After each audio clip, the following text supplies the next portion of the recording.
Hello guys, अब हम बढ़ते हैं आगे अपने क्वेश्चंस की तरफ। क्वेश्चन नंबर 136 टू 150 कंप्लीट करते हैं। चलिए बिना टाइम वेस्ट किए शुरू करते हैं। Question number 136। देखिए क्वेश्चन नंबर 136 में क्या बोला हुआ है। When progressive waves of amplitude A, frequency N, travel along stretched string. अब देखिए एवरेज पावर जो है वो गिवन है, प्रोपोर्शनल है A P N Q M R और वी एस, जहाँ पे एम क्या है, मास पर यूनिट लेंथ। अब देखिए जो पावर हमें क्वेश्चन के अकॉर्डिंग गिवन है वो ये है कि जो P है वो प्रोपोर्शनल है E की पावर P, N की पावर Q, M की पावर R और V की पावर S। जहाँ पे A क्या है, एम्पलीट्यूड है, N क्या है, frequency, mu linear mass density और V है वेव वेलोसिटी। अब देखिए हमें वैल्यूज निकालनी है P, Q, R और S की। ठीक है। अब देखिए प्रोग्रेसिव वेव के लिए अब देखिए progressive wave for a progressive wave on a stretch string जो एवरेज पावर होती है हमारे पास होती है P average is equal to 2 pi square A square N square mu into V. अब देखो इन दोनों को अगर हम कंपेयर करेंगे तो ये एम्पलीट्यूड की पावर, ठीक है, ये फ्रीक्वेंसी हो गया, लीनियर मास डेंसिटी हो गया और वी वेलोसिटी हो गया। तब हमारे पास पी की वैल्यू क्या आ जाएगी after comparing, P is equal to 2Q2 R1 और S1। दस ऑप्शन 2 इज करेक्ट। चलिए अब बढ़ते हैं क्वेश्चन नंबर 137 की तरफ। देखिए इसमें क्या कहा गया है कि जो let the human heart discharges. अब देखिए ह्यूमन हार्ट की बात की गई है। ह्यूमन हार्ट जो है डिस्चार्ज करता है 100 ml of blood at each beat against a pressure of 0.1 m of mercury. ठीक है। अब हमें दिया हुआ है जो पावर, देखिए हमें पावर निकालनी है। ठीक है। और हमें एज्यूम करना है जो पल्स फ्रीक्वेंसी है वो है 60 बीट्स पर मिनट। अब देखिए हम क्या करेंगे, हमें निकालना है पावर। ठीक है। हमें पता है पावर किसके इक्वल होती है, work per beat into number of beats per second. ठीक है। पावर हम कैसे निकाल सकते हैं, work into number of beats, क्योंकि ये वर्क पर बीट है। अब देखो हम देख सकते हैं, देखो हमें पता है power work per unit time होता है, ये बात सभी को पता है। ठीक है। अब हमने क्या किया, नंबर ऑफ बीट से मल्टीप्लाई किया, नंबर ऑफ बीट से डिवाइड किया। ठीक है। अब हम क्या लिख सकते हैं, वर्क। अब देखो वर्क पर बीट ये हमने यहाँ लिखा और number of beats per second ये हमने यहाँ लिखा, तो हम पावर को लिख सकते हैं work per beat multiply by number of beats per second. ठीक है। अब हमें निकालना क्या है, वर्क पर बीट हमें निकालना है। ठीक है। और number of beats per second इसे हम फ्रीक्वेंसी बोल सकते हैं। ठीक है। Number of beats per second क्या होती है, फ्रीक्वेंसी। तो हमें फ्रीक्वेंसी चाहिए और वर्क पर बीट चाहिए। अब देखिए वर्क पर बीट कैसे निकालेंगे, वर्क डन क्या होता है, वर्क डन जो होता है वो होता है प्रेशर इनटू वॉल्यूम। वो क्या होता है, प्रेशर इनटू वॉल्यूम। अब हमें क्या चाहिए, वॉल्यूम और प्रेशर। अब देखिए वॉल्यूम जो है वो हमें गिवन है कितनी, 100 ml ऑफ ब्लड। तो अगर 100 ml ऑफ ब्लड है तो 100 ml को कन्वर्ट करेंगे मीटर क्यूब में। ठीक है। तो मीटर क्यूब में करेंगे तो 100 इंटू 10⁻⁻6 आ जाएगा। ये वॉल्यूम ये हमें गिवन है कितनी, 100 ml ऑफ ब्लड। तो हम 100 ml को मीटर क्यूब में करेंगे तो हमारे पास आ जाएगा 100 इंटू 10⁻⁻6 मीटर क्यूब। अब हमें चाहिए प्रेशर। अब प्रेशर हमें पता है, प्रेशर क्या होता है, रो जी एच। ठीक है। हमें प्रेशर का फॉर्मूला पता है, प्रेशर क्या होता है, रो जी एच। अब हमें डेंसिटी जो है वो गिवन है, डेंसिटी मरकरी की गिवन है 13.6 इंटू 10⁻³ kg पर मीटर क्यूब। ठीक है। जी की वैल्यू हम अप्रॉक्सीमेट 10 लेके चलेंगे और जी की वैल्यू हमें पता है और एच की वैल्यू क्या आ जाएगी हमारे पास, एच की वैल्यू भी जो है हमें गिवन है 0.1।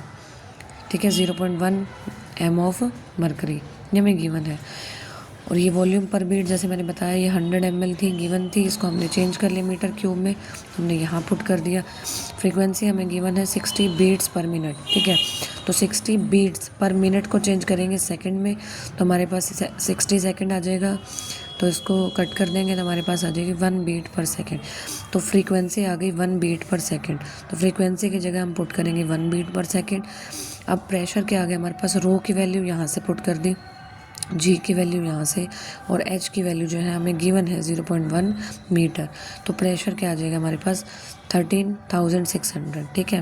तो प्रेशर यहाँ पुट कर दिया, वॉल्यूम हमने यहाँ से पुट कर दी, हमारे पास आ गया वर्क डन आ गया 1.36 जूल। और पावर हमें पता है work per beat into number of beats per second होता है। तो वर्क पर बीट की वैल्यू आ गई 1.36 और number of beats per second यानी कि फ्रीक्वेंसी की वैल्यू आ गई 1 सेकेंड इनवर्स। तो पावर आ जाएगी हमारे पास 1.36 वॉट। ठीक है। तो यहाँ से ऑप्शन नंबर 3 जो आ जाएगा वो करेक्ट। चलिए बढ़ते हैं नेक्स्ट क्वेश्चन की तरफ। 138 देखिए इसमें क्या बोला गया है कि electrostatic potential on the axis of a uniformly charge disc with uniform charge density sigma, ठीक है, and its radius R at height Z from its centres. अब देखो हमें क्या दे रखी है, हमें एक यूनिफॉर्मली चार्ज डिस्क दे रखी है, ठीक है, जिसकी रेडियस क्या है आर। कोई यूनिफॉर्मली चार्ज डिस्क है जिसकी रेडियस आर है, ठीक है। अब हमें निकालना है electrostatic potential on the axis of uniformly charge disc with uniform charge. अब देखो इस पे जो यूनिफॉर्म चार्ज डेंसिटी है वो है सिग्मा, ठीक है, और इसकी रेडियस जो है आर है, और हमें जो पोटेंशियल निकालना है वो एक हाइट z पे निकालना है, सेंटर से z हाइट पे हमें पोटेंशियल निकालना है, ठीक है। तो अब हमने कहा ये z हाइट है, ठीक है, और अगर हम ये डिस्टेंस देखेंगे, ठीक है, अगर हम सरफेस से इसका डिस्टेंस देखेंगे तो क्या आ जाएगा, under root of R square plus Z square. अब देखो हमने कोई रिंग ली जिसकी रेडियस आर है, थिकनेस डी आर है, हमने कहा इसकी थिकनेस क्या है, डी आर है, ठीक है। अब हमने कहा इस पर जो चार्ज होगा डी क्यू होगा। अब हमें अच्छे से पता है, हमें जो चार्ज डेंसिटी गिवन है वो सिग्मा गिवन है, ठीक है। चार्ज डेंसिटी अगर गिवन है तो यहाँ से हम चार्ज की वैल्यू निकाल सकते हैं। तो चार्ज क्या आ जाएगा, D Q is equal to sigma into 2πr/dr, ठीक है। तो यहाँ से हमने चार्ज की वैल्यू निकाली, D Q is equal to sigma into 2πr/dr, और हमें डिस्टेंस यहाँ से पता लग गया। डिस्टेंस जो है रिंग का to the point on the axis, तो डिस्टेंस क्या हो जाएगा, under root of R square plus Z square. अब देखो इलेक्ट्रोस्टैटिक पोटेंशियल हम कैसे निकालते हैं, D V is equal to 1/4πε0 D Q by जो ये डिस्टेंस होता है वो लेते हैं, ठीक है। तो D Q by under root of R square plus Z square, ठीक है। डी क्यू की वैल्यू हमने रख दी सिग्मा इंटू 2πr/dr, ठीक है, और ये आ जाएगा under root of R square plus Z square. अब आर की वैल्यू जो है वो क्या होगी, 0 से कैपिटल आर, ठीक है। तो यहाँ से अब हम क्या करेंगे, टोटल पोटेंशियल निकालेंगे। टोटल पोटेंशियल कैसे निकालते हैं, V is equal to sigma by, अब देखो पाई से पाई कैंसिल हो गया, 2 से अगर 4 को किया तो सिग्मा बाय 2 एप्सिलॉन नोट आ गया, और इंटीग्रेशन में आ जाएगा r/dr अपॉन में under root of R square plus Z square. तो सिग्मा बाई 2 एप्सिलॉन नोट आ जाएगा, और under root of R square plus Z square आ जाएगा। अब देखो r divide by under root of R square plus Z square, इसका हमें इंटीग्रेशन करना है, ठीक है। अगर हम देखो r/dr divide by under root of R square plus Z square, देखो हम कैसे करेंगे, इसको हम लिख सकते हैं, अगर हम इसको पूरा सॉल्व करेंगे तो हमारे पास इंटीग्रेशन सॉल्व करके आ जाएगा under root of R square plus Z square 0 से r, ठीक है। अब देखो कैसे करना है ये मैं बताती हूँ कैसे आया। देखो सबसे पहले R square plus Z square को हमने u मान लिया, ठीक है। तो डी यू की वैल्यू क्या आ जाएगी, यहाँ से 2r/dr इंटीग्रेशन। देखो अब अगर ये इंटीग्रेशन सॉल्व करना है, सबसे पहले हमें ये सॉल्व करना होगा, ठीक है। तो सबसे पहले हमने R square plus Z square को u माना, अब डिफ्रेंशिएशन किया, डी ऑफ यू क्या आएगा, 2r, ये पावर आगे आ जाएगी क्योंकि r के विद रिस्पेक्ट टू कर रहे हैं तो इसका 0 हो जाएगा, तो 2r/dr आ गया। तो यहाँ से r/dr की वैल्यू आ गई du बाई 2, ठीक है। अब जब r की वैल्यू 0 होगी, जब r 0 है तो u जेड स्क्वायर के इक्वल है, जब r की वैल्यू कैपिटल r है तो हमारे पास u आ जाएगा R square plus Z square, ठीक है। अब ये सारी वैल्यूज़ यहाँ पुट करेंगे, sigma by 2 epsilon naught, limits आ गई हमारे पास u is equal to Z square से u is equal to R square plus Z square, तो Z square plus Z square और R square plus Z square, और r/dr को हम क्या लिखेंगे, du बाई 2, तो du बाई 2 लिख दिया। इसको हमने क्या माना था, under root of R square plus Z square को हमने u माना था, तो ये अंडर रूट ऑफ u आ गया, तो हमारे पास ये आ गया। अब देखो सिग्मा बाई ये 2 बाहर आ जाएगा, सिग्मा बाई 4 एप्सिलॉन नॉट, ठीक है। अब ये 2 क्या आ जाएगा, अब देखो D U by root U, ठीक है। इसका इंटीग्रेशन सॉल्व करेंगे तो हमारे पास क्या आ जाएगा, अंडर रूट ऑफ यू लिख सकते हैं, ठीक है। तो यहाँ से लिमिट्स हैं जेड स्क्वायर से R square plus Z square, तो sigma by 2 epsilon naught under root of R square plus Z square minus, ये लिमिट्स पुट कर रहे हैं हम, ठीक है। 2 से ये कैंसिल कर दिया तो सिग्मा बाई 2 एप्सिलॉन नोट आ गया, लिमिट्स पुट कर दी R square plus Z square minus ये जेड स्क्वायर आ जाएगा, sigma by 2 epsilon naught under root of R square plus Z square minus Z square आ गया, ठीक है। अब यहाँ से जेड स्क्वायर को तो हम जेड लिख देंगे, अंडर रूट ओपन कर दिया तो हमारे पास ये वैल्यू आ गई पोटेंशियल की, sigma by 2 epsilon naught bracket under root of R square plus Z square minus Z, ठीक है। दस ऑप्शन 3 इज़ करेक्ट। देखिए अगर इसमें किसी को कन्फ्यूज़न हो रही है कि इसका जो इंटीग्रेशन है वो हमने कैसे किया, तो देखो सबसे पहले हमारे पास ये 2 तो बाहर चला गया, ठीक है, और D U by root U बचा, क्या बचा, D U by root U. तो रूट यू यानी कि यू की पावर 1/2 को हम ऊपर लेके गए, ठीक है, तो यू की पावर -1/2 इंटू डी यू हो जाएगा, ठीक है। अब कैसे करेंगे इंटीग्रेशन, हम कैसे करते हैं, यू की पावर अगर -1/2 है तो इसमें +1 कर दिया और सेम पावर नीचे आ जाएगी, तो यानी कि यू की पावर क्या आ जाएगी 1/2 और नीचे भी क्या आ जाएगा 1/2, तो ये 1/2 ऊपर चला जाएगा 2 और ये यू की पावर बन जाएगी 1/2, तो यहाँ आ गया रूट यू। तो इस तरह से हमारे पास 2 रूट यू आ गया, हमारे पास ऑप्शन जो है वो 3 इज़ करेक्ट। चलिए बढ़ते हैं अपने क्वेश्चन नंबर 139 की तरफ। देखिए हमें क्या गिवन है, एक यूनिफॉर्म स्फीयर है जिसका मास है 2 kg, ठीक है, रेडियस है 10 सेंटीमीटर। अब उसको जो है रिलीज़ किया गया रेस्ट से, ठीक है, कि इंक्लाइंड प्लेन पे रिलीज़ किया गया है। अब ये जो स्फीयर है ये जो एंगल बनाता है 30 डिग्री विद द हॉरिजॉन्टल, ठीक है। अब वैल्यू निकालनी है हमें एंगुलर एक्सेलरेशन की और लीनियर एक्सेलरेशन की अलोंग द प्लेन। अब देखिए सबसे पहले हमें निकालनी है लीनियर एक्सेलरेशन और एंगुलर एक्सेलरेशन, क्लियर है। अब देखो अगर कोई सॉलिड स्फीयर है और वो रोल कर रहा है without slipping down on an inclined plane of angle theta, तो उसके एक्सेलरेशन का फॉर्मूला हमें पता है, ये क्लास 11th में हमने पढ़ा है, ठीक है। एक्सेलरेशन का जो फॉर्मूला होता है वो होता है A=G sin theta divide by 1 + I/mr², clear है। ये एक्सेलरेशन का फॉर्मूला हमने अप्लाई किया है। अब इसके लिए हमें क्या चाहिए, जी की वैल्यू हमें पता होती है, ठीक है, थीटा हमें गिवन है। अब हमें चाहिए मोमेंट ऑफ इनर्शिया, ठीक है। अब देखो सॉलिड स्फीयर के लिए मोमेंट ऑफ इनर्शिया की वैल्यू होती है हमें, ये कोई क्लास 11th का कॉन्सेप्ट चल रहा है ये क्वेश्चन में, ठीक है। तो सॉलिड स्फीयर में मोमेंट ऑफ इनर्शिया किसके इक्वल होता है, I=2/5 mr², ठीक है। तो यहाँ से हमें चाहिए I/mr², तो हम यहाँ से I/mr² निकाल लेंगे तो हमारे पास वैल्यू आ जाएगी 2/5, तो ये आ जाएगी 0.4। अब देखो अब एक्सेलरेशन में जी की वैल्यू हमें पता है 9.8 होती है, थीटा गिवन है हमें, गिवन है 30 डिग्री, तो sin 30 आ जाएगा 1 प्लस में I/mr², इसकी वैल्यू जो है वो है 0.4, ठीक है। तो हमारे पास आ जाएगा 9.8 और sin 30 आ जाएगा 0.5 और 1 + 0.4 आ जाएगा 1.4, तो इसको सॉल्व करेंगे तो 4.9, ये आ जाएगा 1.4, तो इसको सॉल्व करने के बाद हमारे पास आ जाएगा 3.5 मीटर पर सेकेंड स्क्वायर। अब हमें पता है, देखो एक रिलेशन हमें पता है एक्सेलरेशन में A=R/α, ठीक है। ए क्या है लीनियर एक्सेलरेशन और अल्फा क्या है एंगुलर एक्सेलरेशन और आर क्या है हमारे पास रेडियस, ठीक है। रेडियस हमें गिवन है 10 सेंटीमीटर और अल्फा जो है एंगुलर एक्सेलरेशन होते हैं जो हमें निकालनी है, और लीनियर एक्सेलरेशन हमने अभी निकाली है 3.5। तो अल्फा क्या आ जाएगा यहाँ से एक्सेलरेशन अपॉन आर, तो ए की वैल्यू हमने यहाँ से निकाली है 3.5, आर की वैल्यू जो है वो 0.10 मीटर आ जाएगी, क्योंकि हमें जो है गिवन है 10 सेंटीमीटर, तो सेंटीमीटर को कन्वर्ट करेंगे, ठीक है, तो 0.10 मीटर आ जाएगा।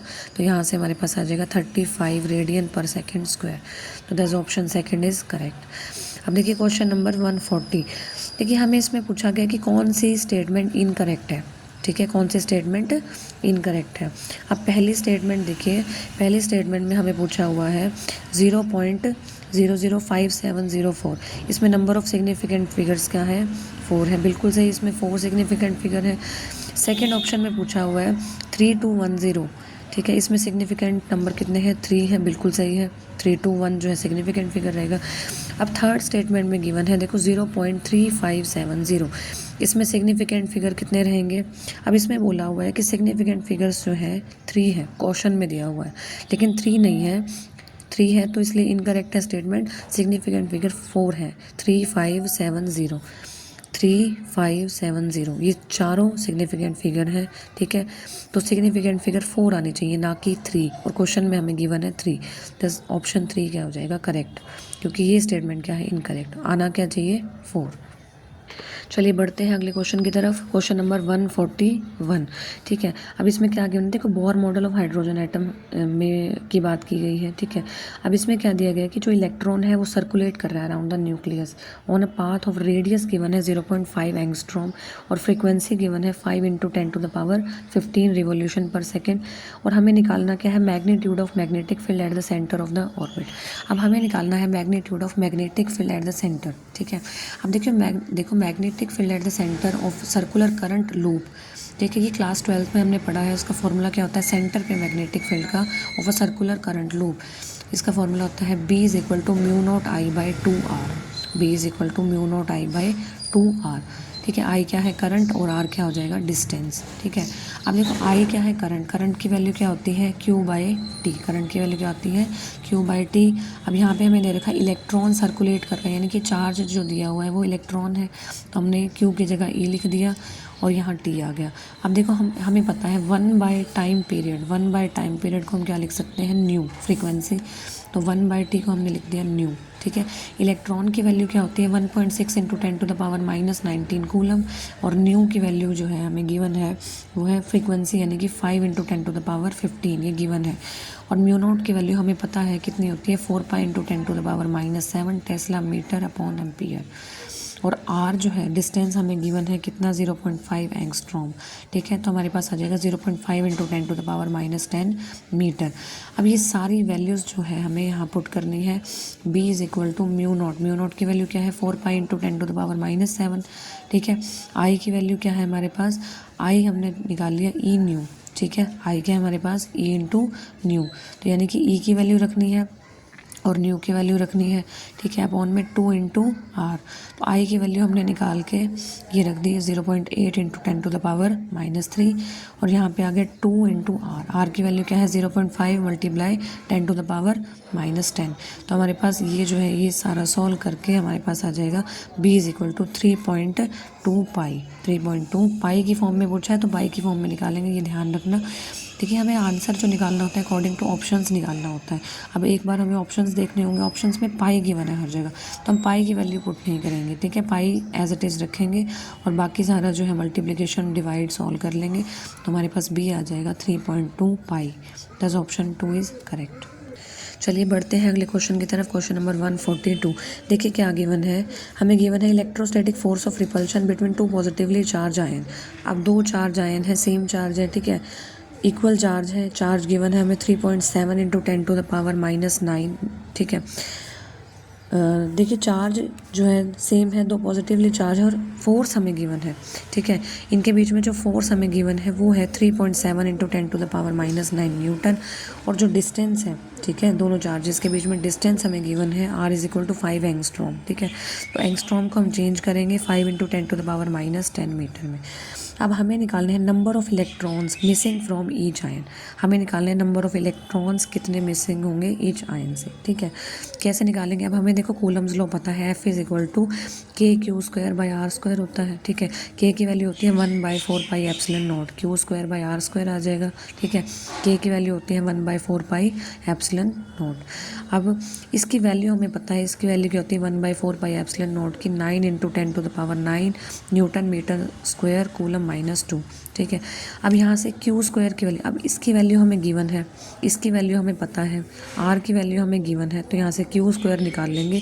Q² क्या आ जाएगा FR² अपॉन F। अब देखो ये F R² ऊपर चला जाएगा, अपॉन में ये जो इस पूरे को हमने K बोल रखा है, ये K नीचे आ जाएगा।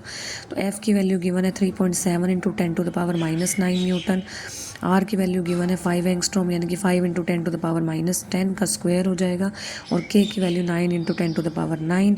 इसको अगर हम सॉल्व करते हैं तो ये आ जाएगा 1.027 इंटू 10⁻38। ठीक है, तो अगर हम ये स्क्वायर गिवन है Q², अगर हमें Q निकालना है तो आ जाएगा 3.2 इंटू 10⁻⁻19 कूलम। जस्ट क्या करना है, अंडर रूट करना है।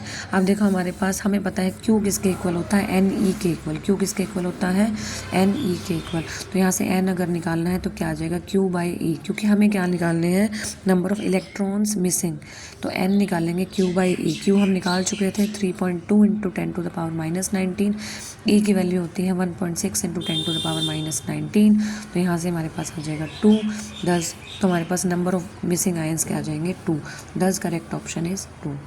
चलिए आप देखेंगे क्वेश्चन नंबर 143। अब देखिए इसमें क्या गिवन है, हमें एक बॉल गिवन है जिसका मास है 100 ग्राम। ठीक है, और बॉल जो है फॉल हो रही है from a height of 5 metre. सबसे पहले 5 मीटर की हाइट से बॉल जो है उसको गिराया गया है। ठीक है, तो अगर बॉल गिराया गया तो velocity just before hitting ground निकालेंगे, तो V1 बोलेंगे। ठीक है, V1 क्या हो जाएगी हमारे पास √2gh1, काइनेमेटिक इक्वेशंस है। ठीक है, तो √2g, g हमने अप्रॉक्सीमेट 10 लिया है, और h1 हमें मतलब 5 मीटर की हाइट से जो है बॉल को गिराया गया, तो यहाँ h1 आ जाएगी हमारे पास 5, तो वेलोसिटी आ जाएगी हमारे पास इसे सॉल्व करके 10 मीटर पर सेकेंड डाउनवर्ड डायरेक्शन में, क्योंकि बॉल को जो है फॉल किया गया है। ठीक है, उसके बाद जो है बॉल जो है रिबाउंड करती है कितनी हाइट से, 1.25 हाइट से। अब वेलोसिटी रिबाउंड के बाद क्या होगी, v2 होगी हमारे पास √2gh2। तो g की वैल्यू हमें पता है 10 होती है, अप्रॉक्सीमेट हम 10 लेके चल रहे हैं, और h2 हमें गिवन है, रिबाउंड कर रही है जिस हाइट से, वो है 1.25। तो वेलोसिटी आ जाएगी इसे सॉल्व करके 5 मीटर पर सेकेंड, और ये हो जाएगी अपवर्ड डायरेक्शन में। देखो बॉल को हमने गिराया तो वो डाउनवर्ड डायरेक्शन में गई, तो ये आ जाएगी डाउनवर्ड। अब जो रिबाउंड करेगी वो ऊपर के डायरेक्शन में आएगी, तो ये अपवर्ड डायरेक्शन में आ जाएगी। ठीक है, अब देखो क्या है हमारे पास, if the time during which they are in contact, अगर हमें टाइम गिवन है कि जितने टाइम में वो कॉन्टैक्ट में है वो गिवन है 0.1 सेकेंड, तो हमें निकालना है average force between ball and ground. तो हमें निकालना है average force between ball and ground. तो देखो न्यूटन सेकंड लॉ से हम निकाल सकते हैं एवरेज फोर्स, एफ क्या होता है, dp/dt, यानी कि change in momentum per unit time. ठीक है, तो ΔP/ΔT आ जाएगा। अब हमें चेंज इन मोमेंटम निकालना है, क्योंकि चेंज इन टाइम हमें गिवन है कितना है, 0.1 सेकेंड। चेंज इन मोमेंटम हम कैसे निकाल सकते हैं, mv2। ठीक है, अब देखो चेंज इन मोमेंटम हमें निकालना है, तो mv2 माइनस mv1 होना चाहिए, लेकिन अब देखो ये अपवर्ड डायरेक्शन में है। ठीक है, तो mv2 रहेगा, माइनस mv1 होना चाहिए, लेकिन ये डाउनवर्ड डायरेक्शन में है, तो ये माइनस लेंगे, माइनस ऑफ माइनस v1, तो ये प्लस हो जाएगा। ये डाउनवर्ड डायरेक्शन है, देखो mv2 माइनस v1 होना चाहिए, v1 की जगह हमने माइनस v1 क्यों लिया, क्योंकि इसकी डायरेक्शन डाउनवर्ड है। ठीक है, तो माइनस ऑफ v1 आ जाएगा, तो टोटल क्या आ जाएगा, ये प्लस आ जाएगा। मास हमें गिवन है, कितना गिवन है, मास हमें गिवन है 100 ग्राम, तो 0.1 kg आ जाएगा। मास हमें गिवन है 100 ग्राम, तो 0.1 में हमने कन्वर्ट कर दिया kg में। ठीक है, तो v2 हमारे पास क्या है, अब देखो v2 प्लस v1 आ जाएगा, यानी कि 5 + 10 आ जाएगा, तो 0.1 × 15, तो ये आ जाएगा 1.5। तो यहाँ से चेंज इन मोमेंटम की वैल्यू आ गई 1.5, और चेंज इन टाइम हमें दे रखा है 0.1।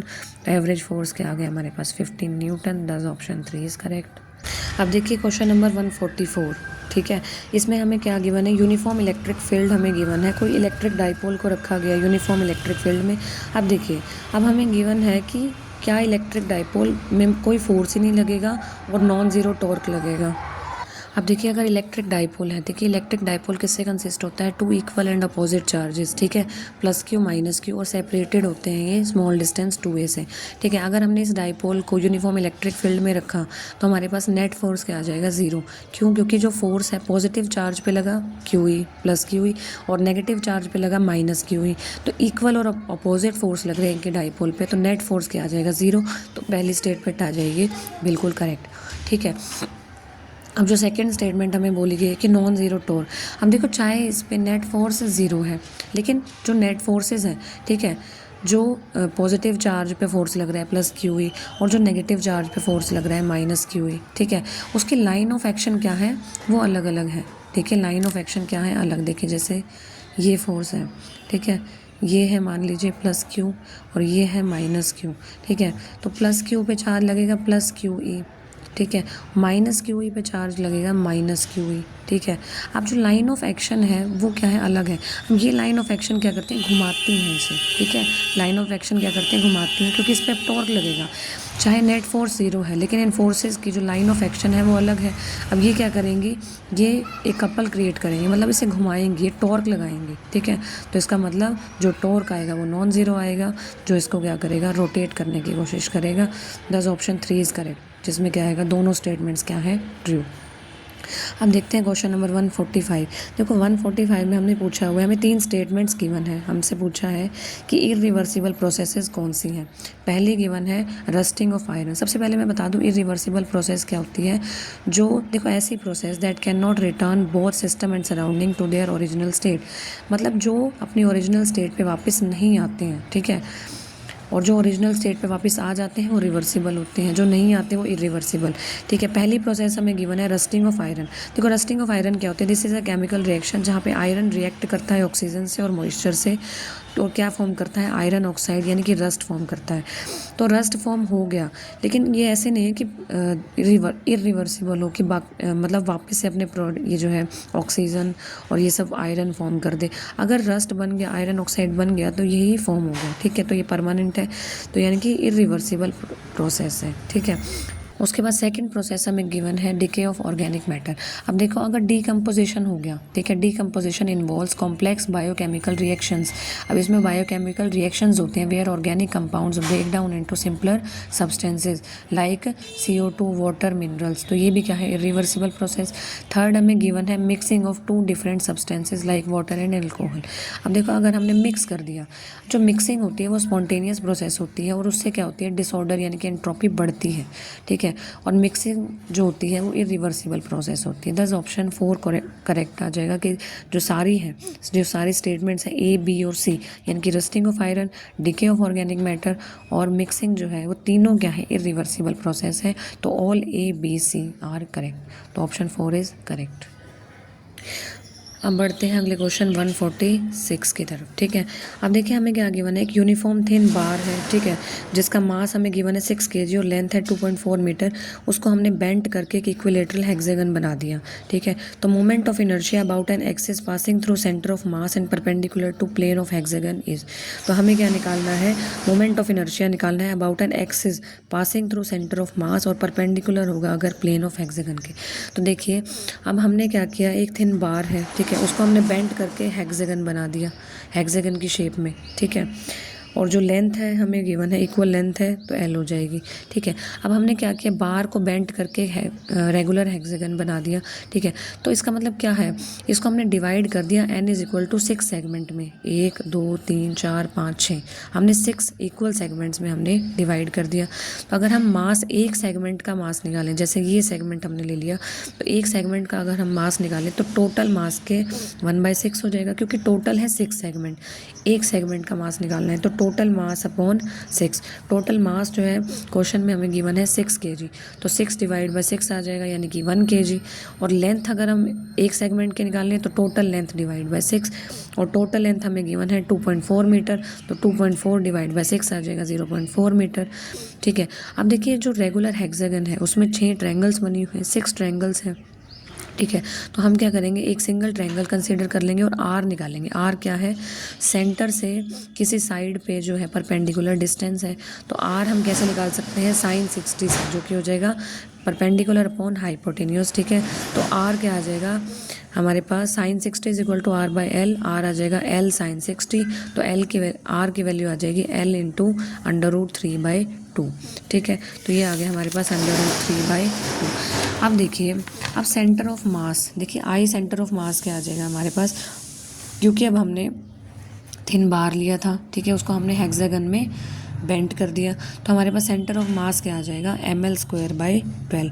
अब हमने ये सेंटर ऑफ मास क्या लिया, सेंटर ऑफ मास से, अब देखो सेंटर ऑफ मास से पास होता हुआ लिया है हमने, ठीक है। मोमेंट ऑफ इनर्शिया हमने क्या लिया, सेंटर ऑफ मास का लिया है, तो क्या आ जाएगा ml²/12। ये रिजल्ट हमने डायरेक्ट क्लास 11 से यूज़ किया है, ठीक है।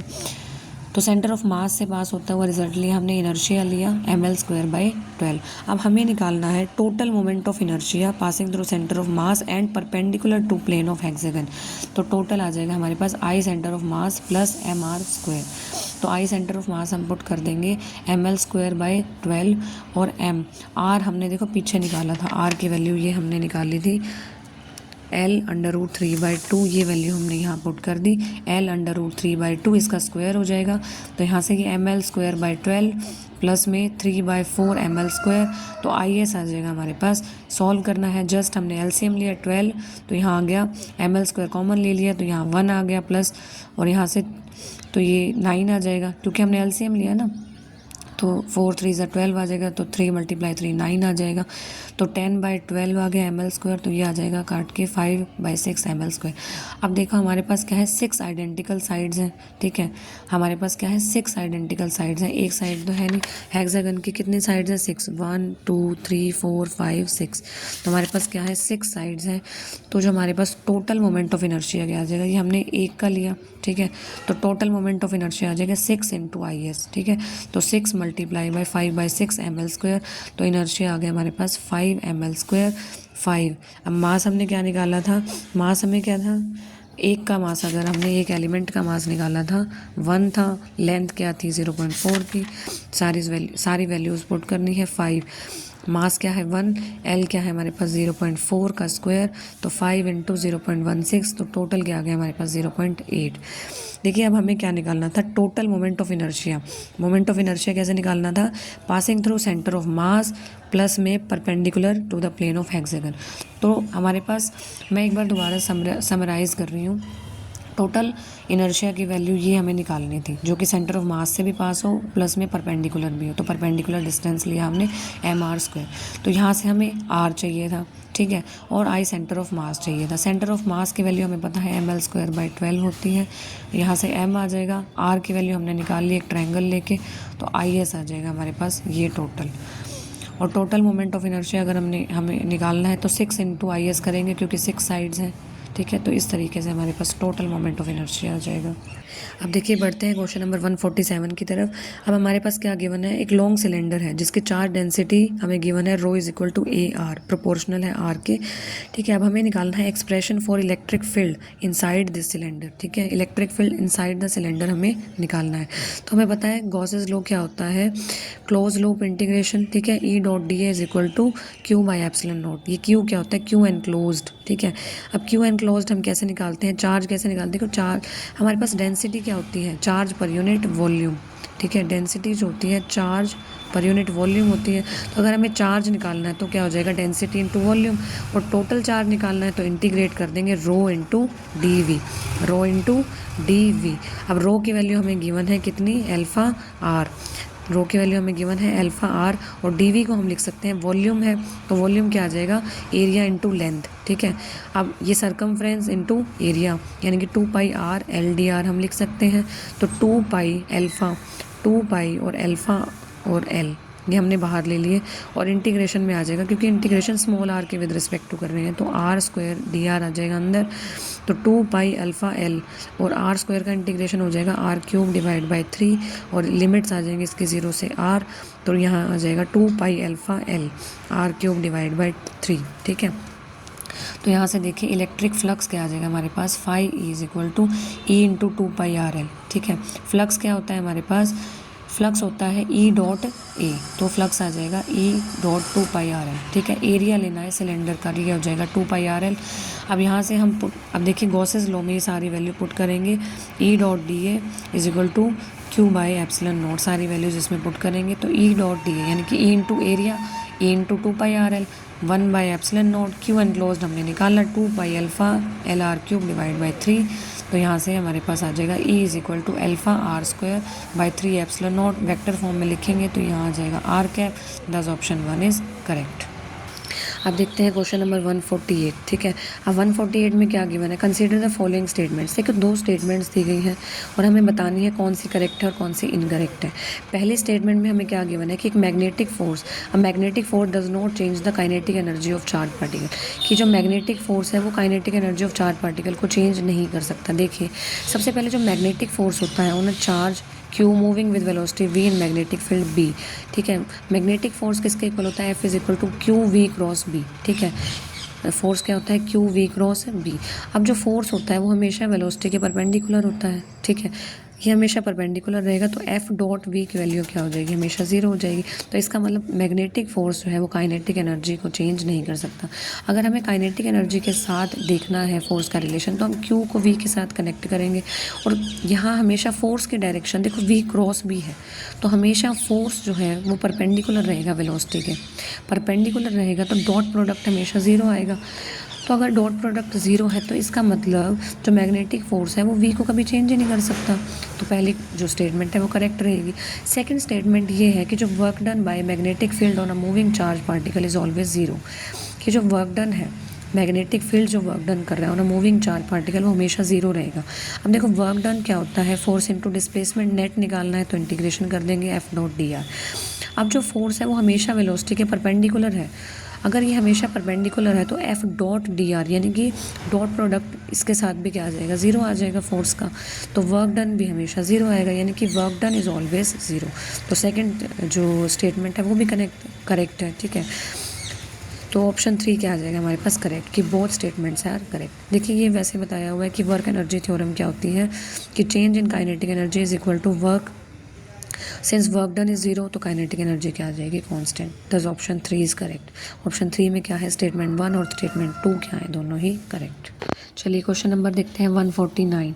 अब इसमें क्या गिवन है, देखिए distance covered by a body before coming to rest, before coming to rest, rest पे आने से पहले, तो फाइनली क्या ये रेस्ट पे आ रही है तो फाइनल वेलोसिटी क्या आ जाएगी, ज़ीरो, ठीक है। If it is moving with velocity of 15 metre पर सेकेंड, ठीक है, तो इनिशियल वेलोसिटी हमें गिवन है 15 मीटर पर सेकेंड, फाइनल ज़ीरो आ जाएगी क्योंकि रेस्ट पे आ रही है, ठीक है, जो बॉडी है वो रेस्ट पे आ रही है। और कोफिशिएंट ऑफ फ्रिक्शन हमें गिवन है 0.45। कोफिशिएंट ऑफ फ्रिक्शन क्या होता है, mu is equal to 0.45 given है। जी हम अप्रॉक्सीमेट 10 लेंगे, ठीक है। अब हमें पता है, हमें निकालना है डिस्टेंस, कितना डिस्टेंस कवर करेगी बॉडी रेस्ट पे आने से पहले। तो हमें पता है फोर्स ऑफ फ्रिक्शन किसके इक्वल होता है, F is equal to mu M G, ठीक है। एफ क्या होता है, म्यू एम जी के इक्वल। तो यहाँ से फोर्स क्या होता है, एम इंटू ए, यानी कि मास इंटू एक्सेलरेशन, तो ये आ जाएगा म्यू एम जी, ठीक है। तो यहाँ से एम कट गया, ए आ गया म्यू इंटू जी। म्यू हमें गिवन है 0.45, ठीक है, और जी हमारे पास है 10, तो एक्सेलरेशन की वैल्यू आ जाएगी 4.5 मीटर पर सेकेंड स्क्वायर। अब हमें काइनेमेटिक इक्वेशंस पता है, उसमें एक इक्वेशन यूज़ करेंगे, V square is equal to U square plus 2as। Final velocity 0 है, इनिशियल वेलोसिटी 15 है, 2 इंटू ए क्या है हमारे पास -4.5 और एस क्या आ जाएगा, डिस्टेंस, ठीक है। अब 15 का स्क्वायर हो जाएगा 225 और इसको सॉल्व करेंगे, एस हमें निकालना है, ये आ जाएगा हमारे पास 9, तो 9s उस तरफ चला जाएगा, यहाँ 225, एस की वैल्यू आ जाएगी 225/9, तो ये आ जाएगा हमारे पास 25 मीटर। तो ऑप्शन सेकंड क्या आ जाएगा, करेक्ट। अब देखिए नेक्स्ट क्वेश्चन, लास्ट क्वेश्चन है हमारा 150। तो इसमें हमसे पूछा हुआ है कि ratio of isothermal elasticity of gas to adiabatic elasticity, हमें रेशो निकालना है, ठीक है। अब देखिए हमें पता है आइसोथर्मल इलास्टिसिटी जो होती है E theta for an ideal gas, वो किसके इक्वल होती है, प्रेशर के इक्वल। और एडियाबैटिक इलास्टिसिटी ई फाई आइडियल गैस के लिए किसके इक्वल होती है, गामा पी के इक्वल, जहाँ पे गामा क्या होता है, CP/CV, ठीक है, ये हमने पढ़ा हुआ है, गामा क्या होता है, CP/CV। तो हमें क्या निकालना है, इनका रेशो क्या आ जाएगा, E theta divide by E phi, यानी कि isothermal elasticity divide by adiabatic elasticity. तो इसकी वैल्यू है हमारे पास प्रेशर, इसकी वैल्यू है गामा प्रेशर, तो प्रेशर से प्रेशर कैंसिल आउट हो जाएगा, तो वैल्यू आ जाएगी 1/गामा, तो वैल्यू क्या आ जाएगी 1/गामा। तो ऑप्शन 4 क्या आ जाएगा, करेक्ट। तो गाइज ये थे हमारे क्वेश्चन नंबर 150 तक। तो हम आज हमारा पेपर कंप्लीट हो गया 2024 solutions. Thank you, have a nice day.